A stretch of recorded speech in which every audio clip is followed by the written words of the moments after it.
Assalamu alaikum and hello everybody.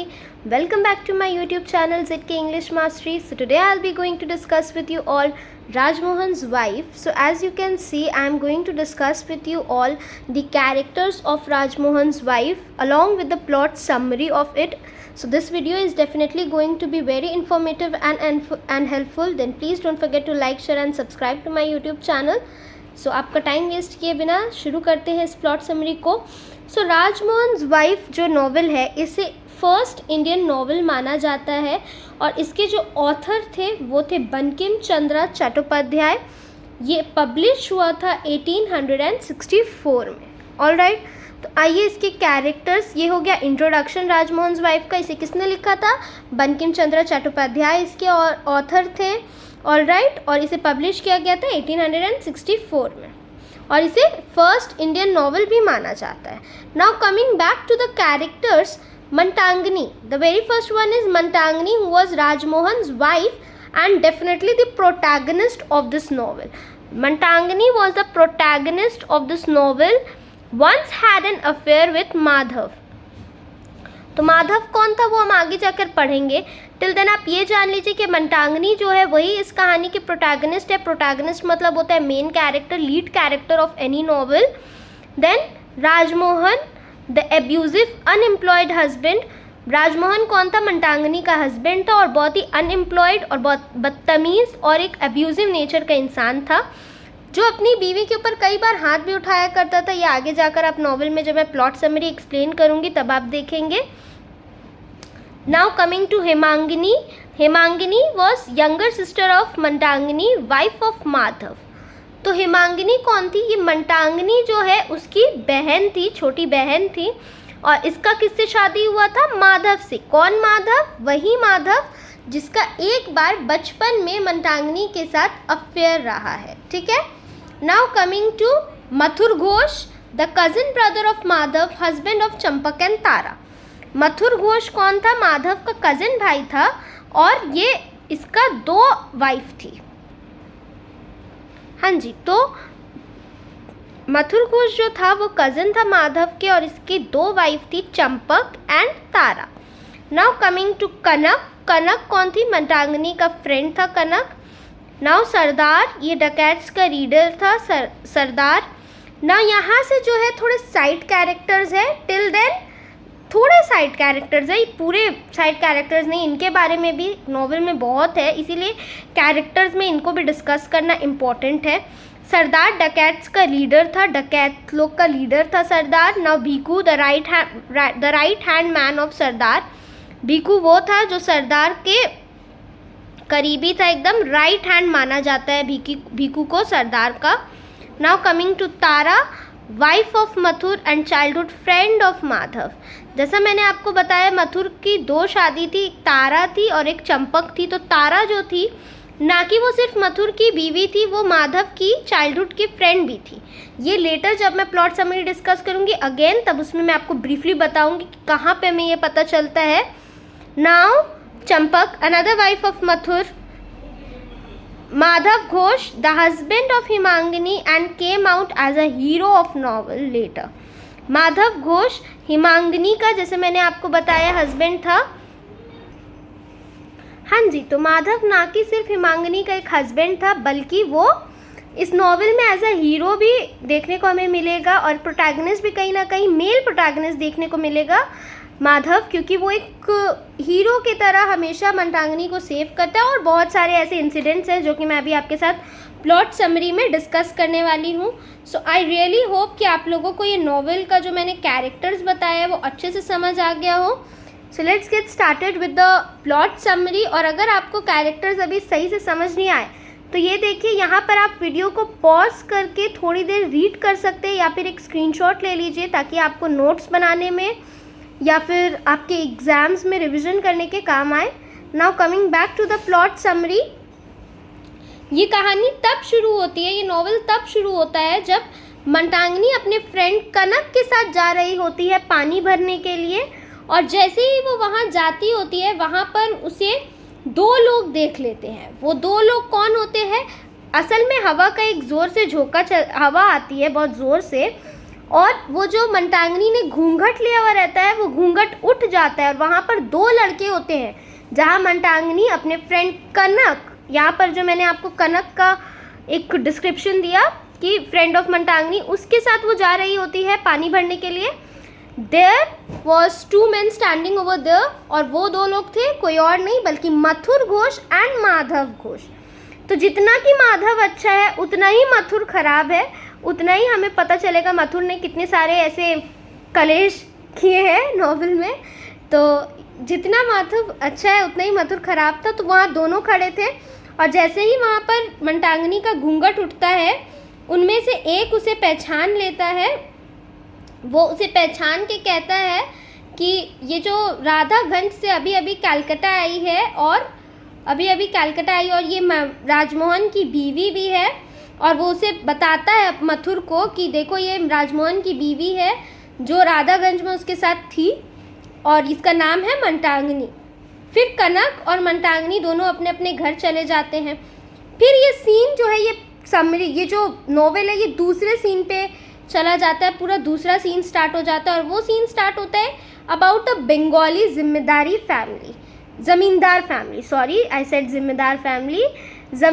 Family, Bengali ज़मींदार family के बारे में बताना स्टार्ट हो जाता है।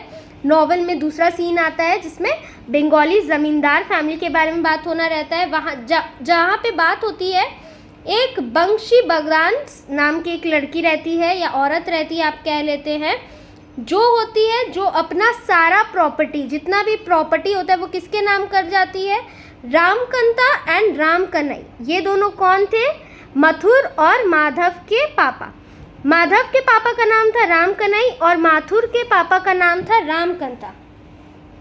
तो रामकंता एक ऐसे इंसान थे जो अपने बेटे को अच्छा एजुकेशन प्रोवाइड करना नहीं चाहते थे।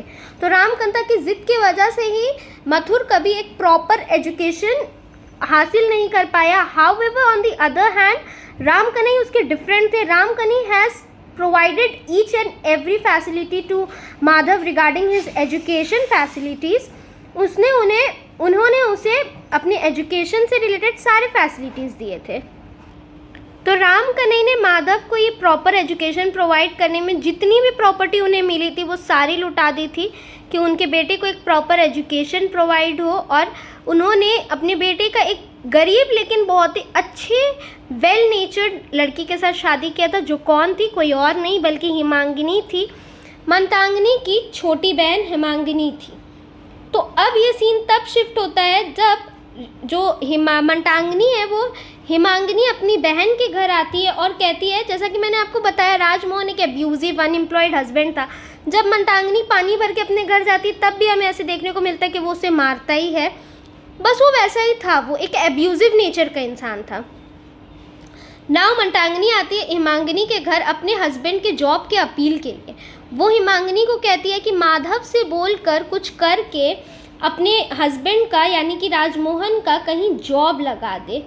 और जब हिमांगिनी देखती है कि कैसे इस तरह से रो रही है मंटांगनी उसकी बहन राजमोहन के जॉब के लिए, तो वो कोशिश करती है कि राजमोहन का जॉब लगवा दे वो अपने हस्बैंड माधव को बोल के। और थोड़ी देर बाद हमें ये देखने ज़रूर मिलता है कि वो राजमोहन का जॉब लगा भी देती है। तो राजमोहन का जॉब लगाने के लिए जब मंटांगनी अपील करती है अपनी बहन को, तो हिमांगिनी जब अपने हस्बैंड को बोलती है तो एज अ सुपरवाइज़र अपने स्टेट का राजमोहन को रखने के लिए राज़ी हो जाता है। पर राजमोहन एकदम वेला इंसान है, उसे बिल्कुल काम वाम करना पसंद नहीं था। तो वो कुछ ना कुछ बहाने खोजता था। वो उससे कहता कि अरे अगर वहाँ जॉब करेंगे तो रहेंगे कहाँ। तो ये माधव इतना अच्छा इंसान था कि उसने इसे एक रहने का घर तक ऑफ़र किया राधागंज में कि तुम आओ काम करने, मेरे पास काम करो एज अ सुपरवाइज़र, और मैं तुम्हें एक घर भी प्रोवाइड करूँगा। घबराने की कोई बात नहीं है, मैं तुम्हें एक घर भी प्रोवाइड करूँगा। लेकिन राजमोहन जो है अब उसके पास कोई बहाना बचता नहीं है, तो उसको क्या करना रहता है, अब वो जाता ही है काम पे।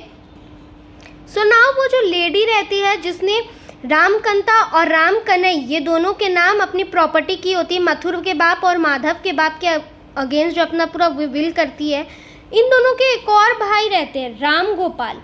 जिसकी कभी शादी नहीं होता है एंड ही वॉज चाइल्डलेस, नहीं सॉरी, शादी होती है उसकी बट ही वॉज चाइल्डलेस। तो वो क्या करता है, अब उसका कोई औलाद तो है नहीं जिसको वो अपना विल दे, जो उस औरत से उसे मिला था। तो वो क्या करता है, माधव को अपना विल का हकदार बना देता है और उससे वो प्रॉमिस लेता है कि माधव अपने ये जो प्रॉपर्टी माधव को वो दे रहा है, राम गोपाल ये प्रॉमिस लेता है माधव से to look after his wife for the rest of his life. अपनी उसकी वो जो विडो वाइफ रहती है, विधवा बीवी रहती है, उसका ख्याल रखेगा, हमेशा उसका ध्यान रखेगा। नाउ स्टोरी फिर रिटर्न होता है वही मंटांगनी वाले प्लॉट पे, जहाँ पर वो, जैसे कि मैंने आपको बताया, राजमोहन से मार खाती रहती है, हमेशा ही वो कुछ ना कुछ करके मंटांगनी को दुखी पहुंचाता रहता है। लेकिन एक दिन वो ऐसे ही मार रहा होता है मंटांगनी को, तभी राजमोहन की जो एक आंटी है वो देख लेती है उसे मारते हुए, ठीक है, और राजमोहन को बोलती भी है कि तुम राजमोहन ऐसे नहीं कर सकते, किसी को मारना नहीं चाहिए। और जब माधव अपने घर वापस आता है तो वो देखता है उसे एक लॉयर से उसके एक लेटर मिला है। उसका लॉयर का नाम रहता है गोकुल चंद्रा दास। उससे उसे एक लेटर मिलता है। वो लेटर कौन लिखती है, याद है मैंने अभी आपको थोड़ी देर पहले बताया, राम गोपाल की बीवी है, जिसको राम गोपाल ने वादा किया था माधव को कि ज़िंदगी भर उसका ख्याल रखने के लिए। वो उसे एक लेटर भेजती है और ये बोलती है, उस लेटर में ये रहता है कि वो एक केस फाइल कर दिए माधव के अगेंस्ट में कि वो जो उसका ज़मींदारी का जितना भी प्रॉपर्टी वगैरह है वो माधव ने अपने नाम कर लिया है ज़बरदस्ती करके, ठीक है। Now again story returns to Matangini. तो मंटांगनी जो है खाना नहीं खाती है और एक कमरे में बैठकर अपनी बचपन के सुखी दिनों के बारे में याद कर रही होती है। Meanwhile when she was reminding her about her childhood memories, वो जैसे ही गेट खोलती थोड़ी आगे जाती है, वो क्या देखती है, अपने हस्बैंड राजमोहन को सरदार और भीकू, मैंने बताया था ना जब एकदम वीडियो की स्टार्टिंग में कि सरदार और भीकू डकैट्स थे, तो ये डकैट्स के साथ राजमोहन बैठकर प्लानिंग कर रहा होता है। किस चीज़ का प्लानिंग कर रहा होता है, वो माधव के घर में एक लूट करेगा, लूट मचाएगा माधव के घर में, और माधव का जो प्रॉपर्टीज़ वगैरह है उसके पेपर्स भी चुरा लेगा और लूटेगा माधव को। क्यों? क्योंकि माधव ने तो अब उसे जॉब में रख लिया और उसके पास कोई और एक ऑप्शन भी नहीं बचा है जिससे वो डिनाई करे वहाँ जाने पर। मंटांगनी ये सुन लेती है और मंटांगनी से बिल्कुल नहीं रहा जाता। वो डिसाइड कर लेती है कि नो मैटर वॉट, वो माधव को तो इस बारे में चौकन्ना करके ही रहेगी, और वो चली जाती है। बारिश हो रही होती है और अपने जान को खतरे में लेकर वो चली जाती है माधव को बताने के लिए। जब वो माधव को बताने जाती है तो माधव को तो वो बता देती है, चौकन्ना कर ही देती है। और जैसे ही वो चौकन्ना करती है, माधव जब उसका शुक्रिया अदा कर रहा होता है तब मंटांगनी से बिल्कुल रहा नहीं जाता है, and she confessed her love towards him. वो बोल देती है कि I love you and all that, कि मुझे तुमसे प्यार था, बचपन से प्यार था, ये वो सब। बट ये जो मैंने आपको बताया, माधव बहुत ही लॉयल ऑनेस्ट पर्सन है। He was not ready to cheat his wife. तो वो हिमांगनी को चीट करने के लिए बिल्कुल भी रेडी नहीं था। उसने कह दिया साफ साफ कि तुम मुझसे प्यार करती हो, बहुत अच्छी बात है, लेकिन मैं हिमांगनी का हस्बैंड हूँ और अभी फ़िलहाल इस बारे में कुछ नहीं किया जा सकता है। तो तुम अपने प्यार को तुम करती हो, मैं इस चीज़ को बहुत रिस्पेक्ट करता हूँ, लेकिन I can't do anything about that any more. Now ये जो राजमोहन है, उसे जब पता चलता है कि उसकी जो बीवी है वो घर पर नहीं है, he was ready to kill her for that. Matangini को वो जान से मार डालने के लिए गुस्सा में आ गया था। और मंटांगनी इस बात को जानने के बाद मतलब बहुत ही ज़्यादा घबरा जाती है, और वो कहाँ जाती है, कनक, अपनी फ्रेंड कनक के घर जाती है कि शायद कनक उसकी इस बारे में कोई हेल्प कर सके, शायद कनक उसे राजमोहन के गुस्से से बचा सके। और जब वो वहाँ जाती है तो वहाँ उसे एक सुक्की की मदर मिलती है, सुक्की की माँ मिलती है। सुक्की की माँ कौन है, ये जो औरत है ना, ये जो औरत है ये मथुर के घर में भी काम करती है, ठीक है। तो वो कनक के घर में उसको मिलती है और कहती है कि ठीक है बेटा, घबराओ नहीं, कोई ऐसी घबराने की बात नहीं है, चलो आप मेरे घर पर रहना, ऐसी घबराने की कोई बात नहीं है ना। जैसे कि मैंने आपको बताया, सुक्की की माँ जो है वो कनक के घर में मथुर के घर में काम करती है, तो वो वहीं चली गई और किसको संग लेकर गई, अपने घर लेकर गई मंटांगनी को। नाउ मथुर जो है, ये मथुर बहुत ही घटिया इंसान है, ये नज़र का भी बहुत गंदा इंसान है। ये जैसे ही मंटांगनी को वहाँ देखता है ना अकेला, इसकी नीयत बहुत भटक जाती है। ठीक है, इसकी नीयत बहुत भटक जाती है। नाउ तारा और चंपक दोनों जो मथुर की बीवी रहती है, चंपक मतलब उतनी खुश नहीं होती है मंटांगनी को देख के। क्यों? Because she knows her husband nature. वो जानती थी कि उसका हस्बैंड कैसे का, और वो बस खुश नहीं होती है। But however Tara on the other hand, वो बहुत ही अच्छी इंसान है। वो बोलती है कि हाँ तुम रहो, मगर तुम मथुर की परमिशन, ऑफ कोर्स तुमको मथुर का परमिशन लेना ही पड़ेगा। लेकिन क्यों इस लेना पड़ेगा? क्योंकि भैया मथुर का घर है, वो तो बस उसकी बीवी है, तो मथुर का परमिशन तो उसे लेना ही पड़ेगा। और मथुर थोड़ी देर बाद आता है और वो बोलता है कि हाँ ठीक है, कोई बात नहीं, तुम रह सकती हो मेरे घर पे। और ये जो चंपक है, इसे ये डर रहता है कि कहीं मंटांगनी की वजह से वो अपने हस्बैंड का जो अफेक्शन है, जो लव है उसके प्रति खो ना दे। लेकिन ये जो मथुर है तो ऑलरेडी घटिया इंसान है। ये जब मंटांगनी को देखता है तो पता ही क्या सोचता है, इसकी नीयत ख़राब हो जाती है और ये सोचता है कि हाँ ये बहुत अच्छा मौका है। जब से इसने मंटांगनी को देखा था पानी भरते हुए, तब से इसकी नीयत ख़राब है। Now he has a golden opportunity, so why to lose that opportunity. वो उसे रहने देता है यहाँ पर। तो वो जब रहने देता है तो बहुत बार वो मंटांगनी के ऊपर गलत नज़र डालता है। देन अगले सुबह क्या होता है कि एक आदमी आता है, वो ये क्लेम करता है कि राजमोहन ने उसे भेजा है, ये कहकर कि उसने मंटांगनी को माफ़ कर दिया है। देखिए, कल तक जो इंसान मंटांगनी की जान लेने को तैयार था, उसने माधव को हेल्प करने के लिए, नाउ ही हैज़ फॉरगिवन हर, और उसने किसी को भेजा है कि मंटांगनी को घर भेज दो। मंटांगनी बहुत डरी हुई होती है, लेकिन फिर भी वो एक जिंदा लाश की तरह अपने हस्बैंड के पास जाने के लिए तैयार रहती है। नाउ ये स्टोरी शिफ्ट हो जाती है राधागंज के एक फॉरेस्ट में। ठीक है, एक फॉरेस्ट में शिफ्ट होती है ये नॉवेल। वहाँ पर एक सरदार और भीकू जो है, वो लोग डिस्कस कर रहे होते, अभी भी डिस्कस कर रहे होते। क्या डिस्कस कर रहे होते? अभी भी उन लोग का डकैती का प्लान ख़त्म नहीं हुआ है guys. They are still discussing over that कि राम गोपाल का जो विल है, राम गोपाल ने जो वो विल है जिसके थ्रू माधव बच सकता है और पूरी प्रॉपर्टी का जो विल है वो चुरा लेना है भाई। और वो लोग इस बारे में भी डिस्कस करते हैं कि ये जो है मंटांगनी, जिसने माधव को एक बार चौकन्ना किया है, उससे कैसे बचना है। यानी मतलब उसे कैसे जान से मिटाना है, उसे रास्ते से कैसे हटा देना है। और सरदार जो है राजमोहन से ये प्रॉमिस लेता है कि भैया उसे पूरी तरीके से सरदार के साइड में होना है, ना कि मंटांगनी के। भले ही उसके लिए उसको मंटांगनी को मारना पड़े या अपने पूरे फैमिली के अगेंस्ट जाना पड़े। एक पल के लिए राजमोहन बिल्कुल भी इस चीज़ के लिए रेडी नहीं होता है, लेकिन फिर भी सरदार के फोर्स में आकर वो राज़ी हो ही जाता है। वैसे भी वो एक अच्छा इंसान रहता नहीं है, so he was all ready to do that, to abandon his family over सरदार।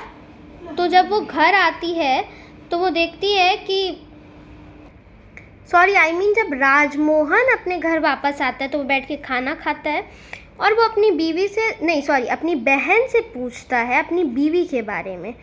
किसके बारे में? मंटांगनी के बारे में। नाउ जब राजमोहन ने ऑलरेडी किसी को भेज दिया था मंटांगनी को बुलाने के लिए कि उसने उसे माफ़ कर दिया ये कहकर, तो वो क्यों पूछ रहा है उसके बारे में? क्योंकि राजमोहन ने कभी किसी को भेजा ही नहीं था, उसने कभी उसे माफ़ किया ही नहीं था। तो ये सब यहाँ पर एक क्लाइमैक्स सीन स्टार्ट होता है। मंटांगनी अपने घर वापस आती ही नहीं है। 3 दिन हो चुके हैं इस बात को और मंटांगनी अपने घर वापस आई ही नहीं है। तो कहाँ गई है मंटांगनी? जब वापस ही नहीं आई है तो कहाँ गई है, ये किसी को भी नहीं मालूम है। इस बात को सुन के राजमोहन को बहुत तगड़ा गुस्सा आता है। नाउ माधव जो है, अब ये सीन शिफ्ट होता है माधव पे। माधव परेशान अपनी बैल्कनी में खड़ा होता है, तभी उसे दिखता है एक अजीब सी आवाज़ आती है। तो वो उसे बहुत ही कुछ अजीब लगता है, वो उतर कर जाता है। तभी उसे 2 आदमी ने अटैक किया होता है। वो 2 आदमी कोई नहीं होते बल्कि सरदार और भीकू होते हैं। सरदार और भीकू अटैक करते हैं माधव के ऊपर और माधव को किडनैप करके ले जाते हैं एक फैक्ट्री टाइप रहता है एक जगह पर, उसे किडनैप कर लेते हैं और उसके आगे ये विल रखते हैं कि अगर उसने अपना एक लेटर लिख दिया और पूरा प्रॉपर्टी उसके नाम कर दिया तभी वो माधव को छोड़ेंगे। एंड माधव बेचारा के पास कोई और चारा नहीं रहता है, so he wrote a letter for his will और वो वहाँ से जाता है। नाउ मथुर अपने घर आता है और तारा के पास बैठता है। तो तारा उससे बार बार पूछती है कि ऐसी क्या बात है जिससे तुम इतने परेशान हो। वो बहुत ही रेस्टलेस दिखता है, काफ़ी परेशान सा दिखता है। इस बिहेवियर को देखकर तारा भी बहुत एकदम ये हो जाती है कि आखिर क्या बात है कि इतना परेशान है, पर मथुर कुछ बोलता नहीं है। तभी एक अजीब सी आवाज़ आती है और मथुर और तारा दोनों जाते हैं दौड़कर बालकनी में और मथुर चला जाता है और तारा कुछ देर बाद देखती कोई पीछे से गार्डन की तरफ से वापस आ रहा है। तभी एक सीन आता है जहाँ हमें पता चलता है कि तारा और माधव दोस्त हैं। कब पता चलता है? जब तारा माधव के पास जाती है और ये बोलती है कि मुझे एक अजीब सा फीलिंग आ रहा है कि कुछ तो गड़बड़ है, मथुर कुछ छुपा रहा है। और तभी वो दोनों डिसाइड करते हैं और आपस में मिलजुल कर एक जगह जाते हैं, एक गोडाउन रहता है वहाँ जाते हैं जहाँ पर उन्हें मिलती है मंटांगनी। जी हाँ, मंटांगनी को किडनैप करके रखा था मथुर ने और ये शर्त रखी थी उसके आगे। नाउ ये शर्त बहुत इम्पॉर्टेंट है। क्या शर्त रखी थी? ये शर्त रखी थी मंटांगनी के आगे कि अगर उसने उसके साथ फिज़िकल रिलेशनशिप्स नहीं बनाए, मंटांगनी ने अगर मथुर के साथ फिज़िकल रिलेशनशिप्स नहीं बनाए तो क्या करेगा? मथुर उसे खाने पीने को कुछ नहीं देगा। या तो वो खाना पीना खाए और उसके साथ फ़िज़िकल रिलेशनशिप्स बनाए, और अगर उसने नहीं फ़िज़िकल रिलेशनशिप्स बनाए तो वो उसे खाने पीने के लिए एक दाना तक नहीं देगा। तो ऑफकोर्स मंटांगनी बहुत ही अच्छी लड़की थी। She chose to starve rather than being in a physical relationship with Mathur. उसने डिनाई कर दिया। वो बोलती है ठीक है, मैं स्टार्व करने के लिए रेडी हूँ। और मंटांगनी वहाँ गिरी हुई रहती है। तब मथुर और माधव एंड तारा मिलके उसे रेस्क्यू करते हैं, वहाँ से बचाते हैं। नाउ ये सीन शिफ्ट होता है जब मंटांगनी थी वो बेचारी बहुत बीमार हो जाती है, बहुत ही ज़्यादा घबराई हुई सी रहती है। फिर जब सूरज डूबता है वो लोग उसे उसके घर लेकर आते हैं। नाउ ये जो सरदार और भीखू हैं at the end of the story arrest हो जाते हैं। राजमोहन भी अरेस्ट हो जाता है। एंड ये जो मथुर है जिसको अरेस्ट करने के लिए पुलिस आती है पूरे घर तक, तब हमें क्या पता चलता है कि मथुर ने सुसाइड कर लिया था। यस गाइस, मथुर ने सुसाइड कर लिया। एंड जो मंटांगनी है, हिमांगनी है, ये लोग सब है, और सरदार भीखू राजमोहन को भी अरेस्ट कर लिया। लेकिन मथुर अरेस्ट नहीं होना चाहता था, उसने सुसाइड कमिट कर दिया। और वो एक वही गोडाउन के रूम जिसमें उसने मंटांगनी को अरेस्ट करके रखा हुआ था, काइंड ऑफ किडनैप करके रखा हुआ था, तो उसने उसी गोडाउन में खुद की जान ले ली, खुद को फांसी लगा लिया। ऑलराइट गाइज, अगर आपको इस एक्सप्लेनेशन में कोई भी हेल्प मिली है, थोड़ी सी भी अगर आपके एग्ज़ाम में हेल्प हुई है, then please don't forget to like, share and subscribe to my YouTube channel. और इस वीडियो को ना गाइज प्लीज़ शेयर करिए अपने फ्रेंड्स के साथ। मैं जानती हूँ ये एक स्टडी चैनल है, ये एक पढ़ाई का चैनल है, तो ये उतना स्पीड ग्रो तो नहीं होगा, बट अगर आप लोग शेयर करेंगे तो ज़्यादा मुझे हेल्प होगी ग्रो करने में। तो ज़्यादा से ज़्यादा शेयर करिए, आपके एग्ज़ाम्स में भी हेल्प होंगे। और अगर आपको पसंद आए तो एक लाइक करना तो बिल्कुल भी मत भूलिए। And please don't forget to hit the bell icon for more informative videos like this. और एक और वीडियो है गाइस जिसमें मैंने राजमोहन वाइफ के थीम को डिस्कस किया है, उसे भी देखिएगा, उससे भी आपको डेफिनेटली हेल्प मिलेगी। Till then, bye bye.